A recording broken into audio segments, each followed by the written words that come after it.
Hello everyone, अस्सलाम वालेकुम। Welcome back to my YouTube channel Anuj Mehndi. कैसे हैं आप सब? उम्मीद करती हूँ आप सब खैरियत से होंगे। अल्हम्दुलिल्लाह आपकी दुआ से मैं भी बिल्कुल ठीक ठाक हूँ। आज आप लोगों के लिए बहुत ही खूबसूरत सा मैं बारीक सा वन फिंगर मेहंदी डिज़ाइन लेके आई हूँ। उम्मीद करती हूँ कि ये बहुत खूबसूरत और बहुत अच्छा लगेगा आपको, क्योंकि ये बहुत ही प्यारा मेहंदी डिज़ाइन है।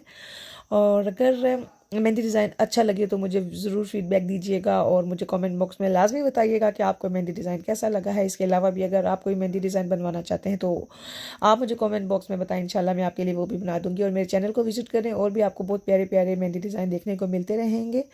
और इसके डिज़ाइन के आपको मैं एक बात बता दूं कि ये जब आप बनाएंगे तो उसके बाद आपको इसका फाइनल रिजल्ट जब आपको मिल जाएगा तो फिर आपको पता चलेगा कितना प्यारा मेहंदी डिज़ाइन था ये। और उम्मीद करती हूँ कि ये आपको अच्छा लगेगा। जब वीडियो अच्छी लगे तो वीडियो को लाइक ज़रूर कीजिएगा और मेरे चैनल को सब्सक्राइब करके बेल आइकन लाजमी प्रेस कर दीजिएगा। वो लोग जो मेरे चैनल पर फर्स्ट टाइम विजिट कर रहे हैं और जो आते जाते रहते हैं, उनका तो तहे दिल से शुक्रिया अदा करना चाहती हूँ।